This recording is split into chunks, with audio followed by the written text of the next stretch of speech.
My grandfather, Edgar Eddie Horace, passed away in early February. This was a man who inspired me my whole life and encouraged me to pursue whatever whims I was passionate about. When I wanted to be an astronaut, he sent me to space camp. When I wanted to be a soccer player, he got me my first pair of cleats. So years later, when I wanted to get into aerospace engineering, there was no question about it. He was there to help. He knew I'd eventually find my way, and that the best thing to do was to encourage me to try, and to push myself further. I found great success in my work, and I've always been grateful to Eddie for his ceaseless enthusiasm. So when I heard about his suddenly deteriorating health, I dropped everything. When you get to your 80s, things can change at the drop of a hat. There is nothing more terrifying than the human condition. But the story I'm about to tell you comes close. I took care of Eddie those last few weeks of his life.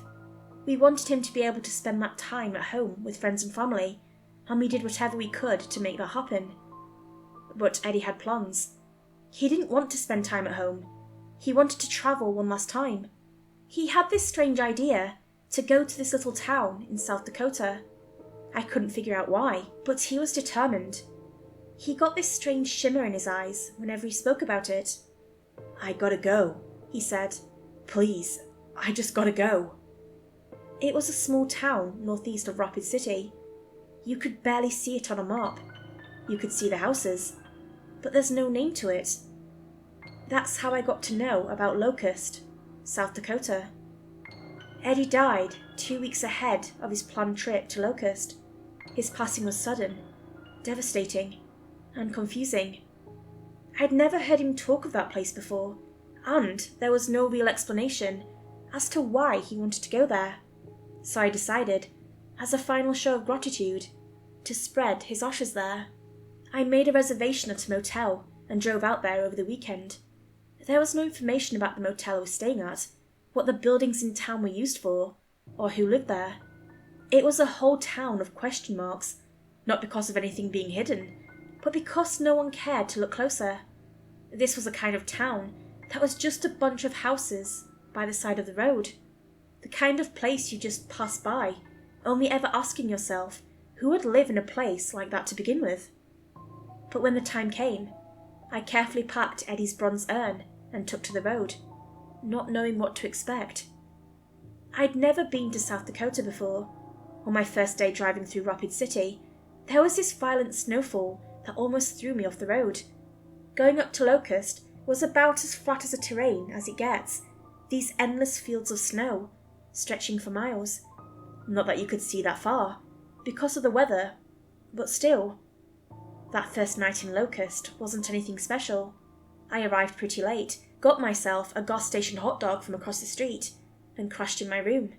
The owner seemed nice enough, a soft-spoken, elderly woman called Dottie, who was eager to make sure I had everything I needed for my stay. I crawled into bed, watched some TV, and fell asleep. I left Eddie's urn out. He loved watching late-night television. I figured he'd appreciate me leaving it on.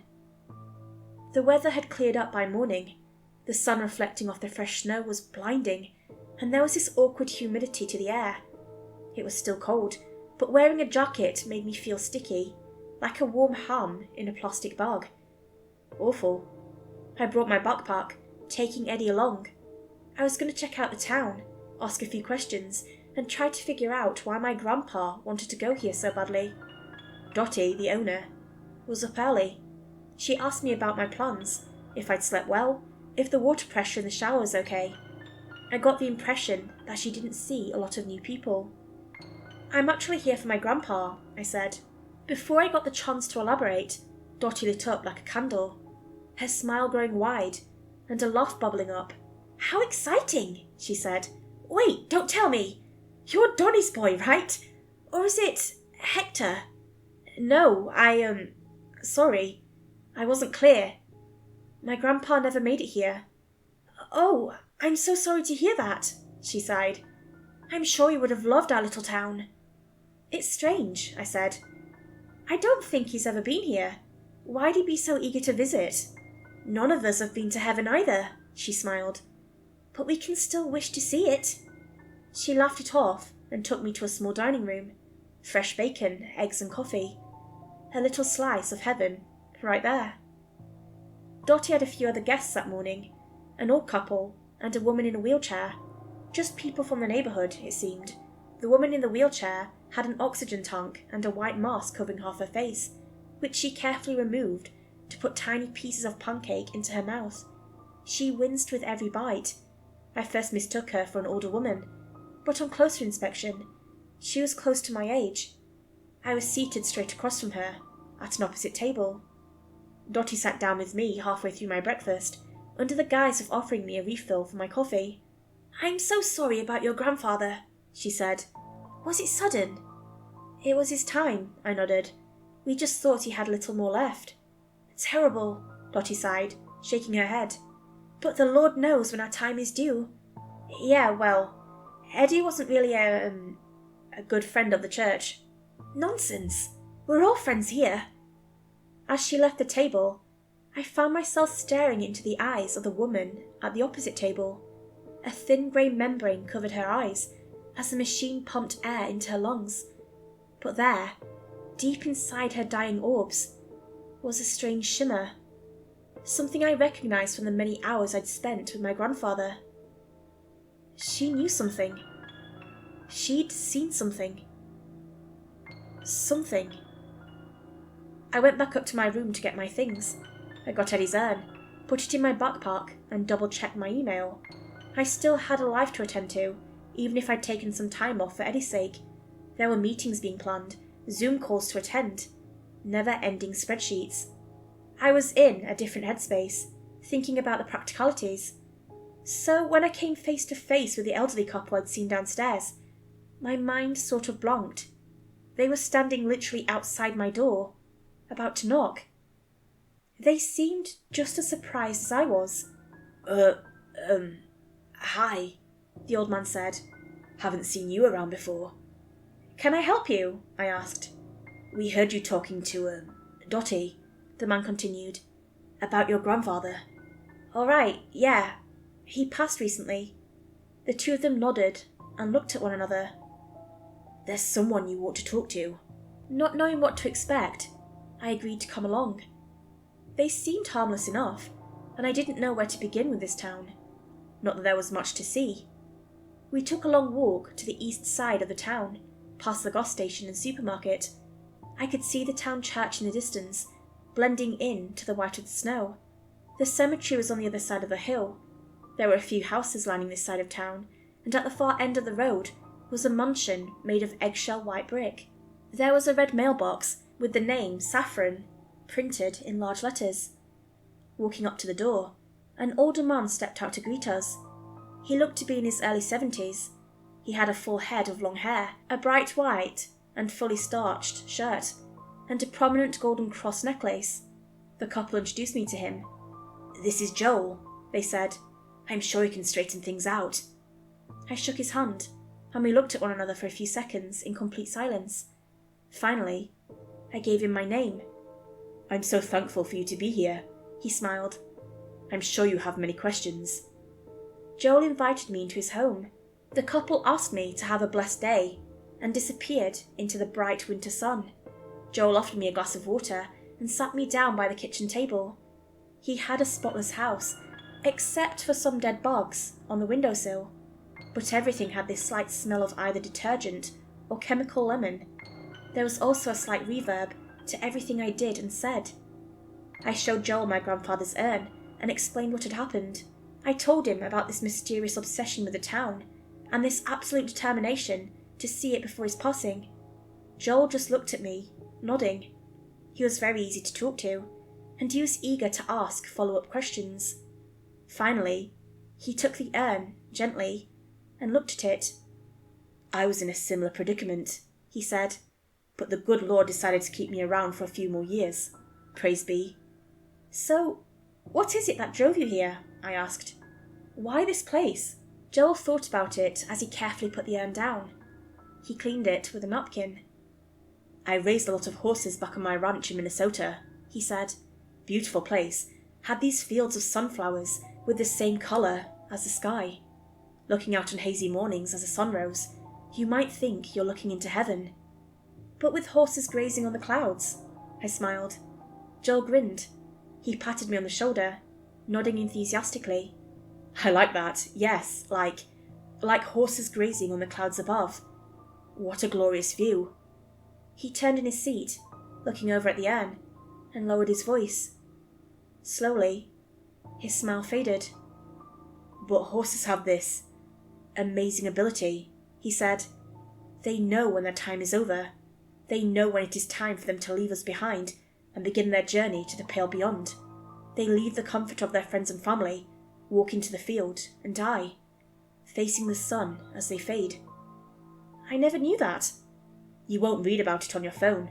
Gotta talk to a rancher to know these things, Joel smiled, tapping the side of his temple. But they know, and so many other animals do too. They don't contemplate what has been, or what will be. They just know what must be done, and they do it. Joel got up and showed me around.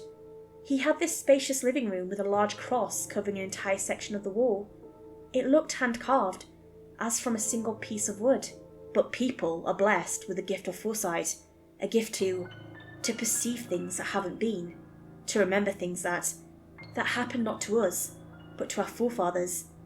We imagine, we empathise, and when our time comes, we are so conflicted with what has been and what will be that we don't look to what currently is. Isn't that, mindfulness? That idea of, yes, Joel interrupted, of perceiving the living in the now. To so many of us, that just cannot be. Instead, we are filled with this terrible dread, this awful, hysterical fear of not knowing. Joel took a step towards me, looking at Eddie's urn.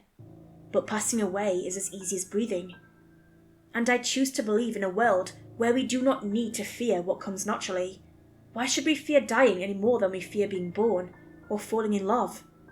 Joel carefully took Eddie's urn from me, placing it on a coffee table in front of the large cross. He looked up. Sometimes people find that peace within themselves. They find that moment where they know their time is coming. And those people, much like my horses, find themselves drawn away from friends and family to a place where they're supposed to be. And that place is here. That is it. Right here. This is the place. This is where people go to die. Not all people, mind you, smiled Joel. But yes, many are drawn here, and when their time comes, this is where they choose to leave the world behind. Joel looked up at the cross, his eyes shimmering, admiring the rising sun, grazing on a cloud of their own, ready to take their place amongst God's little wheat. I spent the afternoon with Joel, listening to his ideas and his story. Turns out he had a condition where his brain could suffer a sudden aneurysm. He lived, as he described it, on a constant balance of life and death, where he could drop dead at any second. And in that state of living, everything in the world pulled him to this place and time. Locust, South Dakota. He showed me a few articles about the town. The earliest mentions of it were from the 1910s, where they built the church. The cemetery was built on top of a drained lake.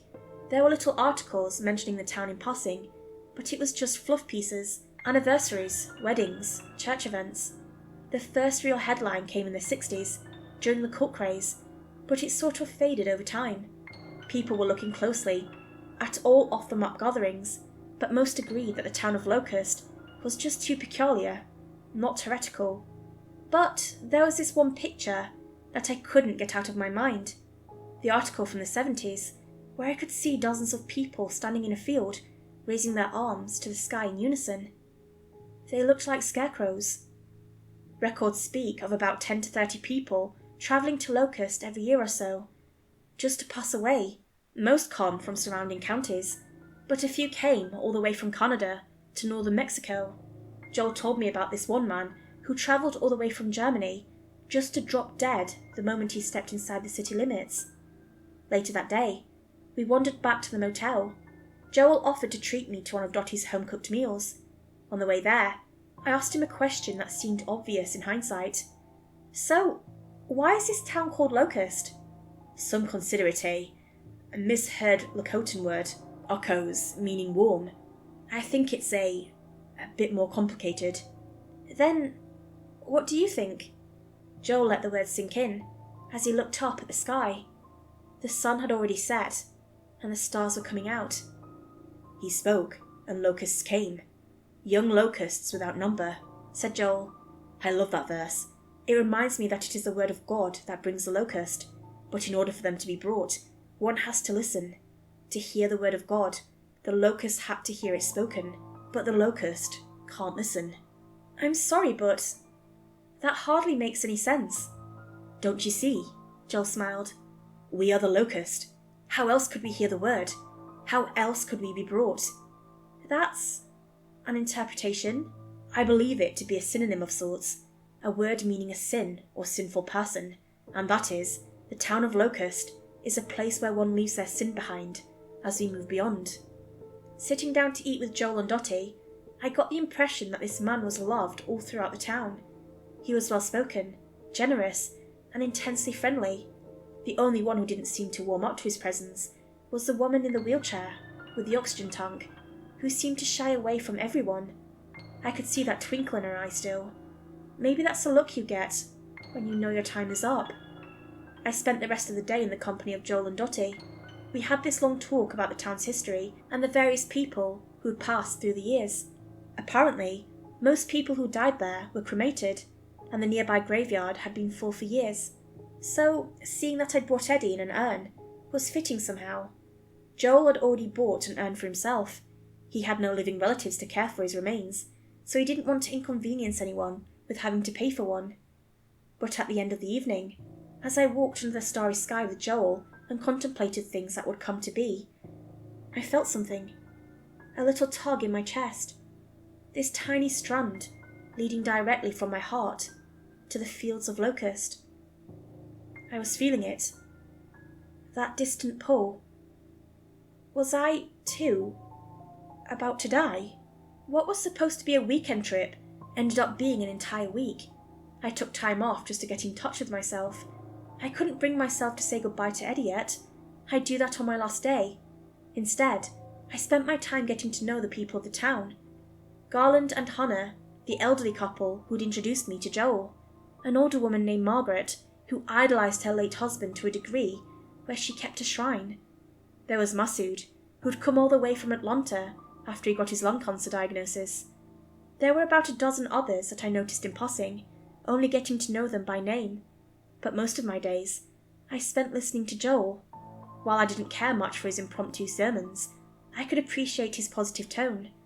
It was comforting, in a way, knowing something benevolent wanted me to be here at such a trying time. But the woman in the wheelchair never warmed up to me or Joel. I learned that her name was Erin, and that she had about a dozen chronic health issues. She was one of the few locals who'd been born and raised in Locust, as if she was never meant to leave. From all the people I'd talked to, no one had anything good to say about her. At best, they ignored her. Strange girl, Dottie said once. She has wanted to leave this town for years, but her body couldn't take it. So she just sits and waits. Out of all people, one would think she would want to be here. One morning, as Dottie had gone to get more bacon, I found myself alone with Erin in the dining room. As she removed her mask to place a piece of pancake in her mouth, I moved over to her table. She barely noticed. Once she did, she coughed. This awful, wheezing rattle. I introduced myself and asked if she wanted any help. No, she wheezed. I'm fine. I heard you're not quite the fan of this town as most others, I said. Is that right? Right, she said, steeling herself for another shot at her pancake. Fuck this town. Seems all right to me, I shrugged. What's so bad about it? She gave me this long look, as if trying to figure out if I'd trained to be this dumb, or if it was a natural talent. Finally, she shook her head. God doesn't live in a fucking field, she said. Whatever the fuck these people are praying to, it ain't divine. She had a point. Most people praise the town as some sort of holy ground, that it was special, that it was this magical place where people were supposed to be at the end of their life, that it was something beautiful and spiritual. But for people like Erin, who just wanted to live, it was a cruel taunt. When your entire life revolves around your death, you start to curse being born. And the more I thought about it, the more that knot in my chest tightened. It didn't feel like a calling anymore. It felt like a trap, like a spider pulling me in, rather than a guiding light leading the way. I empathized with Erin, if that is how she felt, all the time. There was no wonder she resented that town. I decided to cut my extended visit short. I checked out the next morning, a few days ahead of what I'd paid for. Dottie didn't understand, and was eager to clear up whatever problem I'd encountered. I tried explaining that my time there was over, and that I had to return to my own life. Dottie seemed crushed, as if she couldn't understand why anyone would ever want to leave. This was, after all, the place where we all would end up eventually. Why leave? Why not just get comfortable? Still, I got in my car. Dottie protested as I backed out of the driveway and broke the speed limit on my way out. I could imagine Erin smiling for the first time in years, knowing I'd left town because of her. But that tug in my chest grew stronger, insistent. My pulse rose, as my body was trying to figure out why I was going the wrong way, like diving deeper when I needed to come up for air. I kept coming back to that same thought over and over. If this was the end station, why leave? Why not just stay and face my maker? To shed my skin, my locust, and rest pure in this perfect little town. I had to pull over. My pulse was going crazy, and I clutched my chest. It ached, sending red strands of pain pulsing through my arms. I closed my eyes to keep the tears in. Then I got a text. It was from Dottie. Apparently, I'd forgotten my grandfather's ashes. I came rolling back to the motel like a shamed dog. There was a whole bunch of people waiting for me in the parking lot. Joel was there, holding Eddie's bronze urn. They all looked at me with nothing but joy on their faces, like a lamb returning to the herd. They wanted me here. They wanted me to belong. And damn it all, there was an intense relief being Bark. I parked and got out. Joel placed the urn on the roof of my car and wrapped me up in a big hug. The others all denoued. "We're gonna miss you," Joel said. "Are you sure you have to leave?" "I have to do what I came here for," I said. "Eddie wanted to be here, not me." "Then I suppose we ought to get to church," smiled Joel. "What better place to lay to rest?" "Eddie wasn't a big church guy." "Then maybe the hill overlooking the graveyard," added Dottie. "It's beautiful up there." I thought about it. It wasn't quite the picture I'd imagined in my head when thinking about Eddie. But if that was what he wanted, that's what he'd get. "It is never too late," said Joel. "Not for him, not for you.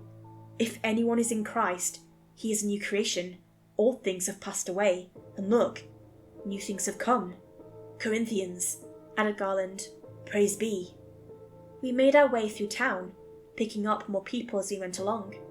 It was another beautiful sunny day. The snow had started to melt in places, making the slush sink into my shoes. Some of those coming along had started singing psalms. Joel, on the other hand, seemed only to want to help. "Excuse them," he whispered. "They're just eager to see someone joining our congregation." "I'm not joining you," I said. "I know," nodded Joel, "but he is." He tapped the side of Eddie's urn, and I got this sinking feeling, like I was doing something terrible. I couldn't help but think of what Erin had said. God doesn't live in a field, so what the hell were we about to do? And for whom? We made our way off the road, continuing across a mushy field of melting snow. The others were singing, loudly and proudly, making the iron ball in my gullet grow. I felt sick. Still, part of me felt like this was the right place to be. But it felt right in an almost artificial sense, the same way a hot plate of French fries can be the best thing in the world. But you wouldn't want that forever. We finally got to the hill overlooking the church. There was this one big juniper tree casting some morning shade onto us, and I saw this vast clutter of tombstones below. For a town this small, the graveyard was enormous. The modest church was dwarfed next to it. As I took hold of the urn, I wanted to let Eddie go and be done with it. I wanted to do this, and just leave, never looking back. I could live my life ignoring the pull to come back. That wouldn't be a problem. At least I hoped so. But at that moment, I was struggling to keep calm. Then, Joel grabbed me by the arm. "Let's take a closer look at the cemetery," he said. "Maybe you'll change your mind." I don't think I will, Joel. "A walk never hurt anyone," he smiled.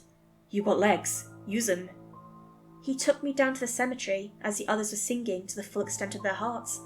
Even Dottie had joined in, her usually quiet voice booming with certainty. Joel led me by the arm, weaving through the tombstones. Then, suddenly, he stopped. He raised a hand. "Can you feel it?" he asked. "Can you feel this place?" I don't know what to feel. I couldn't tell him the truth. I felt ill, like my body was revolting. I cursed Erin for putting that thought in my head, that this place wasn't what it was supposed to be, that there was something wrong, unholy, at play. "I deserted you for a brief moment, but I will take you back with great compassion," sighed Joel. "We all have doubts, but this is the right decision. This is his place. This is his home." I closed my eyes, the song reaching a fever pitch. Joel straightened his grip on my arm. I turned the lid on Eddie's urn and felt the world shift. Something wanted to receive him, to welcome him. "I will repay you for the years that the swarming locust ate," spoke Joel. "The young locust, the destroying locust, and the devouring locust. My great army that I sent against you. Praise be," added Masood. "Praise him." And they praised. They cheered. They hollered and raised their hands to the sky. And as I turned the lid, there was this weight building in my chest. But I couldn't stop myself. I needed this release. I needed to move on. Then I heard a strange noise, a beeping of sorts, an insistent machine-like beeping. It was Erin, using the electronic honk of her wheelchair to grab my attention. She just sat there, staring at us, not disappointed, not angry, just terrified. And for that brief moment, there was no shimmer in her look. She was just a scared girl, hoping against hope that I'd get my mind in order. All around me, I saw these people look at me with dilated eyes, mouths open, like animals waiting to bite, their arms shivering with excitement. And under my feet, the ground moved. It was subtle, but it was there, a bulge moving just beneath the earth, going from grave to grave, something massive, eagerly awaiting an offering. I looked up at Joel, still clutching my arm, and for the first time, I could see him clearly. He was a sickly man. He wasn't just old. He was ancient. I could see the outlines of his skull, the lining of the veins reaching the edge of his jaw muscles. He was more bone than man, his sunken eyes blackened with rot. "Let go," Joel wheezed. "Pass him on." Skeletal fingers wrapped around my arm, poking into my skin. Beige teeth struggling to hide behind razor-thin lips. The cross around his neck, nothing but gold-coloured nickel. How had I not seen this? I turned the lid back on tight and shrugged him off. There was an immediate gasp from the crowd. "What are you doing?" yelled Dottie. Masood got angry. Hannah and Garland snarled like animals. Margaret wielded her walking stick like a sword. And behind them were the nameless crowd we'd gathered on our way here, most of which barely even looked human. Some were little more than bone and sinew. Others were so pale, their skin seemed translucent. There were dozens of them. Maybe hundreds. Erin beeped again, snapping me to attention. Clutching the urn tight, I tried to push my way past Joel and burst into a sprint. He tripped me, and I dropped the urn. Luckily, the lid held shut. Bronze doesn't break easily. I fell flat on my stomach as the ground beneath me moved. As the bulge buckled, a crack in the ground revealed something underneath. A pulsing, segmented body, white as snow, covered in a thick mucus. It bobbed back and forth like the abdomen of a wasp. It stank of dog's breath. It must have been at least 7 feet wide. A hand gripped my ankle, dragging me back into the crowd. Joel stood ahead of me, lifting the urn. "You've already committed him," he said. "You can't go back on your word. A bond has been made. and the price must be paid. Would you deny your loved one's salvation?" I struggled. Hans grasped me, lifting my head, forcing me to watch. That iron ball in my stomach felt like an egg, ready to hatch. I wanted to beg for forgiveness, but not from whatever god they praised, but from Grandpa. I shouldn't have taken him here to begin with. I should have known better. Joel held the urn high, speaking at the top of his lungs. "But you will receive power when the Holy Spirit has come on you, and you will be my witness in Jerusalem and in Judea and Samaria." He leaned down to look me in the eye, to the cheer of the ghostly mass, of those that had long since passed. And I knew, in that moment, that this wouldn't end with Eddie. This wouldn't end until I was part of their congregation, dead in the ground. Joel smiled, knowing that I finally understood. "And," he grinned, "to the ends of the earth." There was a metallic clong. I felt Hans release me, as the congregation panicked. There, right behind Joel, was Erin. She'd gotten up from her chair, hobbled all the way over, and whacked him over the head with her oxygen tank. As Joel crumbled to the ground, they let me go. I managed to twist free, picking up Eddie's urn as I got up. I hurried forward to Erin, leaning her against me. She barely weighed anything. We looked at the crowd of devotees, staring us down with animal intent. They were horrified, angered, and beyond reasoning. There was no doubt that these people would tear us to pieces for our transgressions. There were more of them now. So many more. Joel lifted a finger towards us, cradling the back of his bleeding skull. "You," he cursed, You've denied him. You've resented him. You come bearing false witness. You." A rumble. A low, deep rumble. Then a buzz. A locust. It landed on my arm, then took off. But the entire congregation just stared, awestruck. The silence that crept up on us was so intense, I could hear the wind in the juniper tree on the hill. Then I saw them. Hundreds of locusts, creeping out of the ground. In the cracks where the thing beneath had broken through, they escaped. Joel had promised it a meal, but it had been denied. That wouldn't stop it, however. It hungered. It would eat, no matter what or whom. The locusts first started crawling up Joel's legs, then Dottie's. On Masood, they started with his Hans. Margaret had them chewing on her neck. Hannah and Garland held each other, keeping the song alive. I saw the first drops of blood in the snow. There was a sudden jolt as the ground shifted. Joel's foot sunk into the earth with a sickening crunch. He looked down, then back up at me, his bone-like face aching into a smile. "Joy," he screamed. "Joy to be chosen." Erin tapped my shoulder, reminding me to do what came most natural. To run. The cemetery erupted. Thousands of locusts swarmed the air, tearing the congregation to pieces, stripping them of their clothes, their skin, their hair. I could hear them choking as swarms of creatures forced themselves down their throats. But there were no screams, just songs and praises, joyous laughter as they held one another, thanking whatever god may be. But in seconds, their songs were drowned with the pitter-patter of air-thin wings. And as we ran, despite being 30 feet away, I could still feel the ground shift. Erin kept smacking me on my arm, like trying to get a racehorse to go faster. As I got Erin to her wheelchair, the entire cemetery was engulfed in this mixture of grey and brown, like a descending cloud. A filthy, buzzing cloud, tearing everything into base components, stripping everyone of their identity and purpose. All the while, Joel was laughing.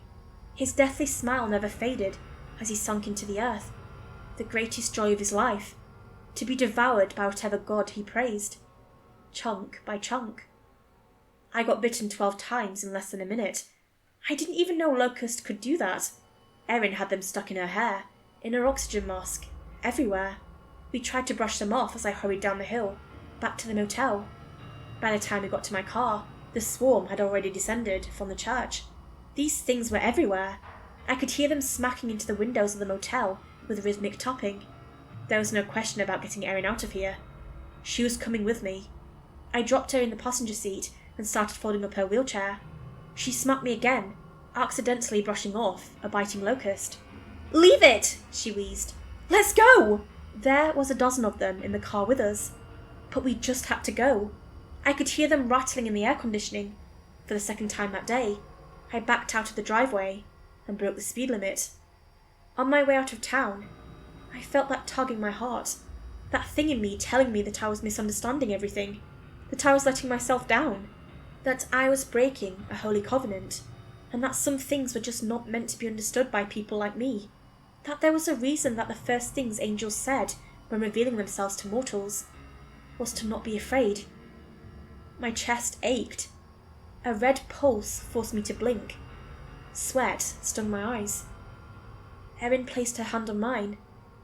All she had was half an oxygen tank and a way out of town. That seemed more than enough. "I'm scared too," she said. "Keep going." So I did. We were halfway to Rapid City when I slowed down, easing my cramped foot. The locust had died. My mind was quiet. Eddie's urn rested carefully on Erin's lap, and as I looked over at her, I saw the grey membrane clear from her eyes. She took off her oxygen mask, breathed free, and smiled. This was some time ago.